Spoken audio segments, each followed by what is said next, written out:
Siap-siap tenaga honorer dihapus. Semua instansi pemerintah yang tersebar di wilayah Indonesia tidak diperbolehkan lagi membuka lowongan untuk posisi tenaga honorer. Kemanakah nasib tenaga honorer yang sudah ada atau existing yang sebelum-sebelumnya mungkin kurang beruntung tidak lolos seleksi? Bukan berarti pemerintah tidak memberikan jalan kepada mereka, mereka diberhentikan secara sepihak dan sebagainya. Karena ada option-option bagi mereka para tenaga honorer nanti sampai 2023. Bagi Anda yang sudah terlanjur menyandang status sebagai pegawai honorer, ada option untuk Anda. Pertama, kita harus pahami mengapa ini tenaga honorer dihapus.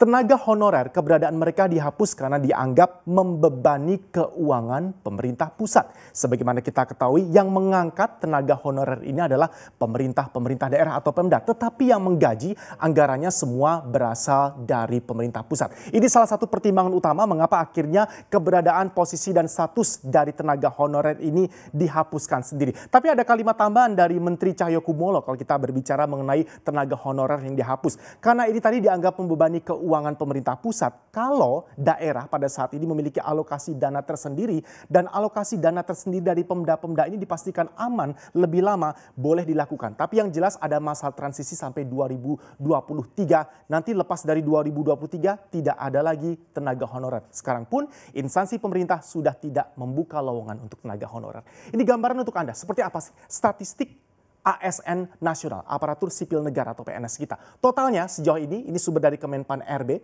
ada 4.286.918 ASN, aparatur sipil negara kita.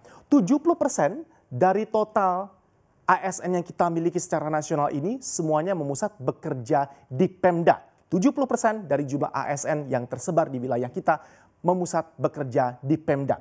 Ini pun kalau kita detailkan lebih breakdown lagi, komposisinya 60% dari keberadaan ASN ini bersifat administratif. Ini adalah statistik ASN nasional. Next, ini dasar penghapusan tenaga honorer. Sebagaimana disampaikan tadi, apa sih alasannya mengapa tenaga honorer sudah tidak akan ada lagi nanti lepas 2023. Yang pertama adalah untuk memperjelas status tenaga honorer yang sudah ada. Agar mereka tidak terkatung-katung, ada option yang diberikan kepada mereka. Mereka bisa menjadi ASN atau PNS dengan mengikuti seleksi CPNS atau ada pilihan lain juga. Ini ada dua option. Option yang berikutnya adalah bisa mengikuti seleksi PPPK atau P3K, pegawai pemerintah dengan perjanjian kerja.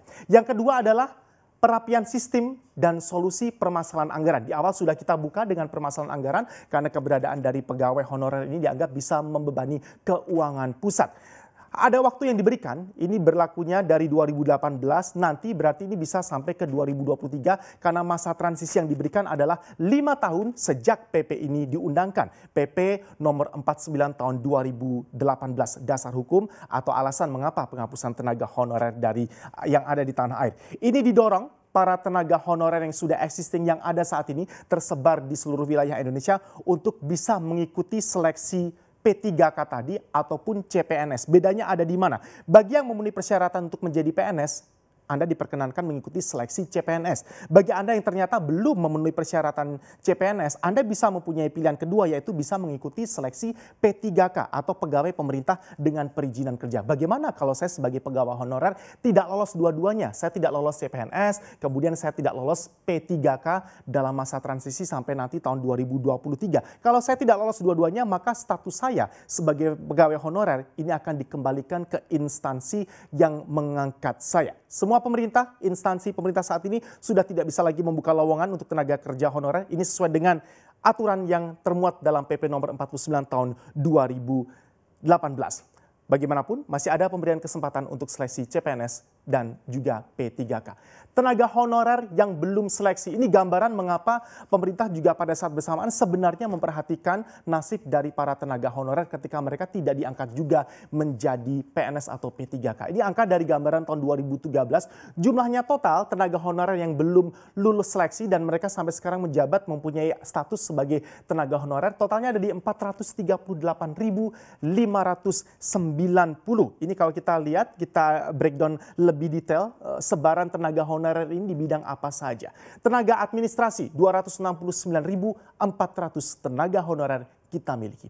Dosen 86, guru 157.210 dan penyuluh untuk tenaga penyuluh di 5.803. Kesehatan 6.091. Ini adalah total dan juga kalau kita breakdown lebih detail jumlah tenaga-tenaga honorer yang sayangnya belum lolos seleksi untuk bisa diangkat menjadi PNS atau P3K. Nah, dari beberapa jenis desk atau job desk yang mereka miliki dari tenaga honorer ini, pemerintah sekarang memprioritaskan ada prioritas penanganan, terutama untuk mereka yang menjabat sebagai guru, dosen, dan juga tenaga kesehatan. Ini bagaimanapun diberikan perhatian ekstra, ada semacam prioritas penanganan di sana. Penanganannya seperti apa? Nanti mereka diberikan kesempatan lebih besar untuk bisa mengikuti seleksi CPNS kalau memenuhi persyaratan. Kalau tidak memenuhi persyaratan bisa ikut seleksi P3K atau pegawai pemerintah dan juga perjanjian kerja. Ini gambaran mengapa pemerintah menginginkan agar permasalahan ini tidak berulang-ulang